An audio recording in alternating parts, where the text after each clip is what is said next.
दोस्तों ज़्यादातर क्राइम की कहानियों के अंदर जो क्राइम होता है उसके पीछे जो सबसे बड़ी आज के दौर में जो निकल के आ रही है वो अवैध संबंध है।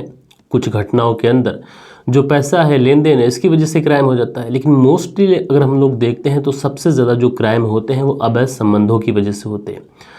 और दोस्तों आज की घटना में भी बिल्कुल ऐसा ही हुआ। एक अवैध संबंधों के चलते एक महिला जिसकी उम्र 38 साल के आसपास होती है, सब कुछ ठीक चल रहा होता है, वो अपने पति को धोखा दे रही होती है और अपने ही भतीजे के साथ में उसके साथ में शारीरिक संबंध बना रही होती है। लेकिन शारीरिक संबंध बनाते बनाते आखिरकार उस महिला के साथ में एक दिन जो होता है, यकीन मानिए दोस्तों आप लोग भी सुनेंगे तो सुन के आप लोग हैरान हो जाएंगे।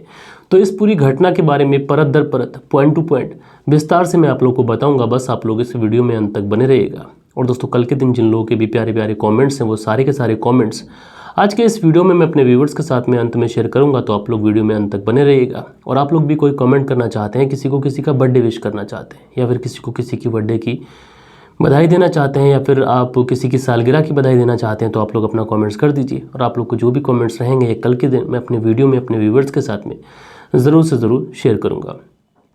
तो दोस्तों रात के 10 बज चुके हैं। मैं हूं आप सभी का अपना शावेज़ मलिक और हाजिर हूं आप लोगों के सामने फिर से एक क्राइम की कहानी को लेके, एक क्राइम की घटना को लेके। ज़्यादा वक्त न लेते हुए सीधा सीधा इस घटना का रुख करते हैं। और दोस्तों आज की जो घटना मैं आप लोग को सुनाने जा रहा हूँ, ये घटना है उत्तर प्रदेश की। उत्तर प्रदेश का एक ज़िला पड़ता है कानपुर। और दोस्तों इसी कानपुर की एक कोतवाली पड़ती है घाटमपुर कोतवाली। और इसी घाटमपुर कोतवाली के अंतर्गत एक गाँव आता है, गाँव का नाम काटर गाँव।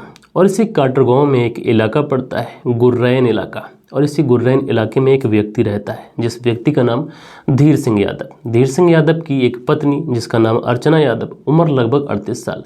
धीर सिंह यादव के टोटल 3 बेटे हैं। बड़ा बेटा जो कि ताऊ के पास रहता है, ताऊ वेद प्रकाश। वेद प्रकाश की चूँकि कोई औलाद नहीं थी इसलिए उसने अपने भाई धीर सिंह यादव से उसके बड़े बेटे को गोद ले लिया था। उसका छोटा बेटा जिसका नाम दीपांशु, उम्र लगभग 10 साल। और इसका जो मंझला बेटा वो इसके साथ रहता था, अक्सर इसका खेत में या फिर जो काम रहता था उसमें हाथ बटाता था। इसी 27 अप्रैल साल 2020 को ये अपने मंझले बेटे को अपने साथ लेता है और उसके बाद में खेत पर गेहूं काटने के लिए चला जाता है। अब जैसे ही ये खेत पर गेहूं काटने के लिए जाता है, इधर इसी दिन इसका जो छोटा बेटा होता है दीपांशु, ये घर में चीख चीख कर दहाड़े मार कर रो रहा होता है। अब आस पड़ोस के लोग देखते हैं कि जो धीर सिंह यादव है इसके घर में इसका जो छोटा बेटा है, आमतौर पर वो अपनी माँ के साथ घर में रहता था अर्चना के साथ, ऐसा क्या हो गया या फिर अर्चना कहाँ चली गई कि ये जो छोटा बेटा है ये बहुत बुरी तरीके से रो रहा है। इसलिए जो आस पड़ोस के लोग होते हैं वो उस बेटे को देखने के लिए या फिर अर्चना को देखने के लिए उसे बताने के लिए जाते हैं कि तुम्हारा बेटा इस घर में अचानक क्यों रो रहा है, क्या बात है। लेकिन जैसे ही आस पड़ोस के लोग, मोहल्ले पड़ोस के लोग उस घर के अंदर एंटर होते हैं और जैसे ही सामने का नज़ारा देखते हैं तो नज़ारा देखने के बाद में हर किसी के पांव तले से ज़मीन खिसक जाती है। दरअसल जो अर्चना यादव थी जिसकी उम्र 38 साल, ये अपने ही घर के अंदर बदहाल तरीके से पड़ी हुई है। इसके गले से ढेर सारा खून बह रहा है, मानो किसी ने इसके गले पर बहुत तेज़दार हथियार कई बार चला दिया हो। उसके बाद ये जो खबर थी ये पूरी खबर गांव में आग की तरह फैल जाती है। जो ताऊ देव प्रकाश होते हैं ये भी घर में भागते हैं।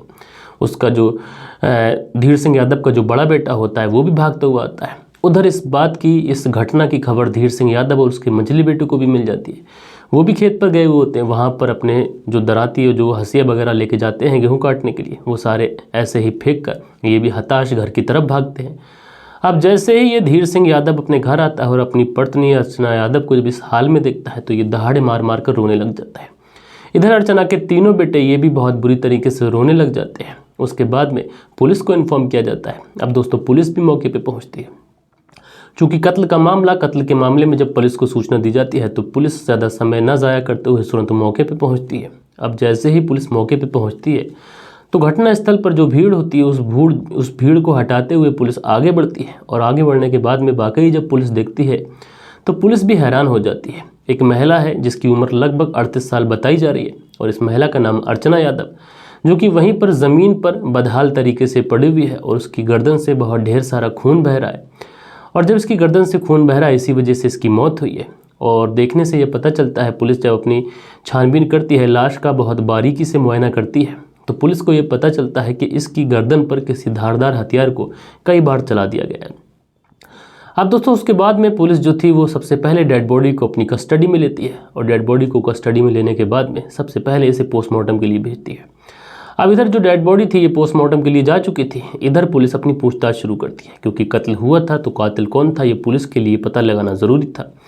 इसलिए पुलिस धीर सिंह यादव से पूछती है, क्या तुम्हारी किसी से कोई दुश्मनी रही हो या फिर घटना वाले समय तुम कहाँ थे? तो धीर सिंह यादव बताता है कि वो अपने मझले बेटे को लेकर खेत पर गेहूं काटने के लिए गया हुआ था। उसी बीच उसे खबर मिली कि उसकी पत्नी की किसी ने हत्या कर दी है। धीर सिंह यादव की हालत इतनी ख़राब होती है कि वो पुलिस के सवालों के बहुत अच्छी तरीके से जवाब भी नहीं दे पाता है, वो रो रहा होता है। लेकिन पुलिस जैसे तैसे कर उसके बयान लिखाती है। उसके बाद में जो आस पड़ोस के लोग होते हैं उनसे पूछताछ करती है, क्या तुमने किसी ने इस घर में किसी को आते देखा या फिर यहाँ से किसी को भागते देखा? तो सारे ही लोग बताते हैं कि साहब हमने ऐसा तो कुछ नहीं देखा, बल्कि जो इसका छोटा वाला बेटा है दीपांशु, वो घर में बहुत बुरी तरीके से रो रहा था, तो हम लोग इस बेटे को देखने गए। लेकिन वहाँ पर जाकर जब हमने देखा तो जो अर्चना थी उसकी हत्या हो चुकी थी, और इसकी हत्या हो जाने की वजह से ही जो 10 साल का बच्चा है ये बहुत बुरी तरीके से रो रहा था। अब पुलिस इन मोहल्ले वाले इन पड़ोसियों के भी बयान लिखती है। उसके बाद में जो ताऊ होता है, यानी कि जो धीर सिंह यादव का बड़ा भाई होता है देव प्रकाश, इसके बयान भी लिखवाए जाते हैं। इससे भी पूछा जाता है कि हत्या वाले समय तुम कहाँ थे? तो वो भी बेचारा अपने बयान लिखवाता है, कहता है साहब मुझे तो कुछ नहीं पता, लेकिन जब मोहल्ले पड़ोस वाले आए थे उन्हीं से मुझे ये पता चला। मैं भी बड़ा हैरान हूँ कि किसने उसकी भाभी की इस तरीके से हत्या कर दी। अब जब इस तरीके का मामला होता है पुलिस सारे बयान लिखवा लेती है, लेकिन इतने में ही वो जो 10 साल का बेटा होता है दीपांशु, ये बहुत बुरी तरीके से रो रहा होता है। पुलिस बाकी सारे लोग उस बेटे को छुपा रहे होते हैं। अब पुलिस जो थी वो उस दीपांशु से पूछती है, जब उसके होश संभल जाते हैं एक तरीके से, जब वो रोना थोड़ा कम कर देता है, तो पुलिस उस दीपांशु से पूछती है, बेटा क्या तुमने किसी को देखा था जब तुम्हारे माँ के पास में, या कोई आया था या फिर माँ तुम्हारी कहीं गई थी? तो वो जो दीपांशु है वो पुलिस को बताता है कि दरअसल उसका ही चचेरा भाई, जिस चचेरे भाई का नाम जय सिंह है, और वो ट्रक चलाता है, और वही उस दिन उसकी माँ से मिलने के लिए आया था, घर पे आया था। उसके बाद में जब मैं घर से कमरे से निकलकर बाहर आया तो मैंने देखा मेरी माँ इस तरीके से पड़ी हुई है। साहब मुझे लगता है कि ये सब कुछ जय सिंह ने ही किया है। अब उसके बाद में पुलिस जो थी वो आस पड़ोस के लोगों से पूछती है कि जय सिंह कौन है। उसके बाद में आस पड़ोस के लोग बताते हैं कि साहब जब भी ये धीर सिंह यादव अपने घर से कहीं बाहर जाता था, खेत पे काम करने के लिए जाता था, तो ये जो जय सिंह यादव था जो कि एक ट्रक चालक है पेशे से, ये अक्सर धीर सिंह यादव के घर आता था। उसकी पत्नी अर्चना से गांव वालों को, मोहल्ले वालों को ऐसा शक है कि उसके अवैध संबंध थे, लेकिन इस बारे में धीर सिंह यादव को कुछ पता नहीं था। मोहल्ले वालों ने भी धीर सिंह यादव को कुछ नहीं बताया था, लेकिन मोहल्ले वालों को ये शक जरूर था, क्योंकि धीर सिंह यादव जब भी अपने घर से बाहर जाता था उसी समय जो जय सिंह है ये अक्सर धीर सिंह यादव के घर उसकी पत्नी अर्चना से मिलने आता था। अब पुलिस जो थी वो धीर सिंह यादव का जो भतीजा है जिसका नाम जय सिंह, उसकी तलाश शुरू करती है। अब जैसे ही उसकी तलाश शुरू करती है, उसका नंबर सर्विलांस पे लगाती है, तो पुलिस को उसकी लोकेशन मिल जाती है, और एक जगह पड़ती है मूसा नगर रोड। इसी मूसा नगर रोड पर एक रहती खालसा तिराहा है। उसी तिराहा पर पता चल जाता है कि जो जय सिंह है वहाँ पर मौजूद है। अब पुलिस वहाँ पर पहुँच जाती है। पुलिस जब पहुँचती है तो जय सिंह था ये भी पुलिस के ऊपर हमला कर देता है। पुलिस की मुठभेड़ होती है इससे। उसके बाद में आखिरकार मुठभेड़ में पुलिस इसे गिरफ्तार करती है, और गिरफ्तार करने के बाद में इसे पुलिस थाने लेके आती है। और पुलिस थाने जब इसको लेके आती है और जब इसे फ्रंट सीट पर बैठाती है, और उसके बाद में जब इससे पूछताछ करती है, तो शुरुआत में तो ये पुलिस से कहता है कि साहब उसको एक तरीके से फंसाने की कोशिश की जा रही है, वो ऐसा नहीं है, वो तो ट्रक चलाता है और उसको पता भी नहीं कि हत्या किसने की। लेकिन जब पुलिस को इधर उधर की बातें घुमाता है, लेकिन पुलिस को पूरा शक था, क्योंकि पुलिस जो बेटे ने 10 साल के बेटे ने जो चीज़ें बताई थी कहीं ना कहीं वो सत्य थी, क्योंकि बच्चा कभी झूठ नहीं बोलता। इसलिए पुलिस थोड़ी सी सख्ती दिखाती है, और जैसे ही पुलिस थोड़ी सी सख्ती उसके ऊपर दिखाती है, जो जय सिंह था ये पुलिस के सामने टूट जाता है। और टूटने के बाद में जो कहानी सुनाता है वो कहानी वाकई हैरान करने वाली होती है, परेशान करने वाली होती है। दरअसल ये जय सिंह बताता है कि जब उसकी उम्र 20 साल थी तब उसका अपने चाचा धीर सिंह यादव के घर आना जाना था, और उसी समय उसने अपनी चाची जिसका नाम अर्चना उसको देखा था। अब जब इसने अपनी चाची अर्चना को देखा तो उसकी खूबसूरती देखकर ये उसका कायल हो गया, और वो गुमसुम सा रहने लगा। उसे अक्सर अपनी चाची की जो खूबसूरती थी ये ख्वाबों में दिखती थी, सपनों में दिखती थी, और ये हमेशा अपनी चाची के लिए गलत ख्वाब देखता था, गलत तरीके से सपने संजोता था। और इसी तरीके से ये तलाश में रहता था कि किसी दिन उसका जो चाचा है जिसका नाम धीर सिंह यादव ये घर से बाहर जाए, और उस समय ये अपनी चाची के साथ में कुछ ना कुछ तो ज़रूर करेगा, या तो उसे बहलाएगा, फुसलाएगा, या फिर ज़ोर ज़बरदस्ती उसके साथ में शारीरिक संबंध बनाएगा, उसका रेप करेगा। इस तरीके की जो चीज़ें थी ये लगातार इसके दिमाग में चल रही थी। उसके बाद में एक दिन जो धीर सिंह यादव होता है ये अपने मंझले बेटे के साथ में खेत पर जाता है किसी काम से, कि उसी समय जो जयसिंह होता है ये अपने चाचा के घर पर पहुंच जाता है। अब जैसे ही ये घर पर पहुंचता है तो चाची अर्चना घर पर अकेली होती है। ये चाची अर्चना से बात करता है, उसे कन्विंस करने की कोशिश करता है, लेकिन जो चाची अर्चना थी वो किसी भी तरीके के संबंधों में या फिर इससे कोई भी रिश्ता रखने में रुचि नहीं रखती थी। वो साफ तौर पे इनकार कर देती है। अब जैसे ही वो इनकार करती है तो जयसिंह था वो तुरंत अपनी चाची को डराता है, धमकाता है, चाकू की नोक पर अपनी चाची से गलत काम करता है, उसके साथ में दुष्कर्म करता है। लेकिन दोस्तों जब ये एक बार अपनी चाची के साथ में दुष्कर्म कर लेता है, उसके साथ में हवस मिटा लेता है, शारीरिक संबंध बना लेता है, तब कहीं ना कहीं उसकी चाची को भी ऐसा लगता है कि जो उसका भतीजा है ये उसके पति से ज़्यादा सुख उसे दे रहा है। इसलिए अब चाची भतीजी से ज़ोर ज़बरदस्ती नहीं बल्कि अपनी मर्जी से ये सब कुछ करवाने लगी थी। उसके बाद से जब ये सिलसिला लगातार शुरू होता है तो उसके बाद फिर कभी रुकने का नाम नहीं लेता। आए दिन जब कभी भी धीर सिंह यादव अपने घर से बाहर जाता तो जयसिंह था वो तुरंत मौका देखकर अपनी चाची जिसका नाम अर्चना यादव उससे मिलने के लिए उसके घर पे आता और उसके साथ में शारीरिक संबंध बनाता है। इसी तरीके की ये चीज़ें चलती रहती हैं और तकरीबन इनका जो रिलेशनशिप था ये लगभग 8 साल का हो जाता है और 8 साल से ये लोग लगातार एक दूसरे के साथ में शारीरिक संबंध बना रहे थे।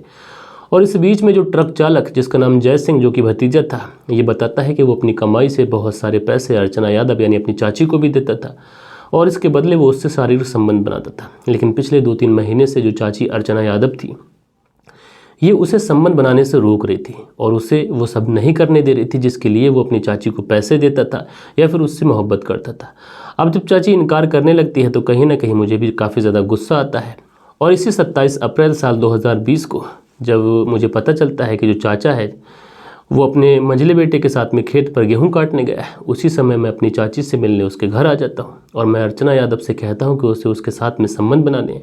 लेकिन अर्चना यादव संबंध बनाने से साफ तौर से इनकार कर देती है। वो बहाने बनाती है, वो उसे घर से बाहर करने की कोशिश करती है। लेकिन इसी बात को लेकर जो जयसिंह सा ये इतना ज़्यादा गुस्से में आग बबूला हो जाता है कि अपनी ही चाची की गला रेत कर वहीं पर हत्या कर देता है। अब जब हत्या कर देता है तो उसकी डेड बॉडी को वहीं पर छोड़कर ये वहाँ से फरार हो जाता है।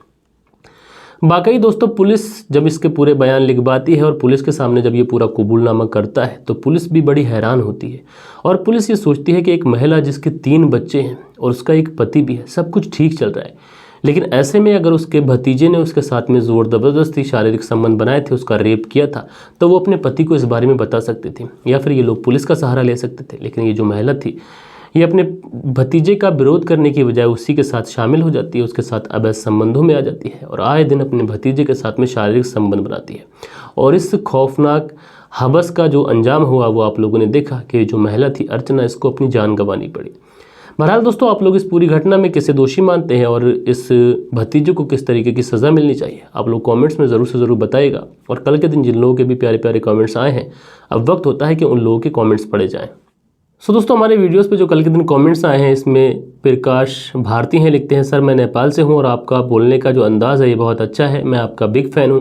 तो प्रकाश भारती जी आपका बहुत बहुत धन्यवाद कि आप इस तरीके से प्यार दिखा रहे हैं। उसके बाद में इसरार अहमद हैं, ये लिखते हैं शाबिर सर इस कहानी ने दिल को झंझोड़ देती हैं और सर जी मेरा मानना है कि पति की गलती हो सकती है लेकिन इस पत्नी ने जो किया वो अपने बच्चों के बारे में भी नहीं सोचा।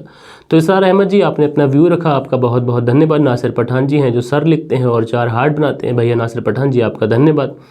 अजीत कुमार हैं, लिखते हैं hello sir I am regular listener of true crime suffer, love you sir. तो अजीत कुमार जी मैं दिल से आपका बहुत बहुत शुक्रिया अदा करना चाहूँगा कि आप रेगुलर हमारी वीडियोस को देखते हैं और प्यारे प्यारे कमेंट्स भी करते हैं। प्रकाश राज हैं, लिखते हैं नाइस वॉइस सर, नमस्कार सर। तो प्रकाश राज जी नमस्कार, आप कैसे हैं। उसके बाद में सुनील त्यागी जी लिखते हैं नमस्कार भैया, रेणु सुनील त्यागी श्याना बुलंदशहर से। तो आप दोनों पति पत्नी का बहुत बहुत धन्यवाद कहना चाहूँगा। उसके बाद में कुंदन पाल जी हैं जो प्रणाम करते हैं, भाई कुंदन पाल जी प्रणाम, आप कैसे हैं। उसके बाद में अतुल गौर हैं जो लिखते हैं फ्रॉम जिला गाजियाबाद उत्तर प्रदेश से हमारी कहानी सुनते हैं। उसके बाद में आलोक हैं, लिखते हैं मैं आज शादी के सिलसिले में बाहर गया था और आपकी कहानी 2 बजे रात में सुन रहा हूँ। तो भाई आलोक जी आपका बहुत धन्यवाद। उसके बाद में सेंट्रल जेल बीकानेर से सुनील चौधरी हमारी कहानी सुनते हैं, भैया धन्यवाद। उसके बाद में अगला जो कमेंट्स है MD हक हैं, लिखते हैं सर मैं झारखंड से कहानी सुनता हूँ, भैया धन्यवाद। विशाल मिश्रा है, लिखते हैं हेलो सर। उसके बाद में सुबोध कुमार जी अपना प्यारा सा कमेंट्स करते हैं, फैशन डिज़ाइनर करते हैं कमेंट्स। उसके बाद में अतुल गौर हैं, वो प्यारा सा कमेंट्स करते हैं। उसके बाद में प्रिंस अली हैं, लिखते हैं भाई मैं इंटरनेशनल स्टोरीज़ कवर करो, अगर आप अपने सब्सक्राइबर बढ़ाना चाहते हो तो I like to suggest you before lady of dance. तो इस तरीके की जो बाहर की कहानियाँ होती हैं उनको कवर करो। इस तरीके की बात हमारे भाई प्रिंस अली हमें बता रहे हैं। तो प्रिंस अली जी, हमने बहुत सारी इंटरनेशनल कहानियाँ भी कवर की हैं। अगर आप सुनना चाहते हैं तो आप हमारे चैनल पर जाकर एक बार चेक करिए। और इंटरनेशनल कहानियाँ जो है मैं वो एवरी संडे चालू करूँगा, लेकिन 50K सब्सक्राइबर के बाद। और दोस्तों, आप लोगों के जो प्यारे प्यारे कमेंट्स आए हैं, आप सभी कमेंट्स करने वालों का मैं एक बार फिर से शुक्रिया अदा करना चाहूँगा। और आप लोग भी कोई प्यारा सा कमेंट्स करना चाहते हैं तो अपना कमेंट्स आज के दिन ज़रूर से ज़रूर करिएगा। दोस्तों, मिलते हैं कल के दिन किसी और क्राइम स्टोरी के साथ में। जब तक के लिए अपना ख्याल रखिएगा, देश का ख्याल रखिएगा, परिवार के रिश्तों की अहमियत को समझिएगा। जय हिंद, जय भारत।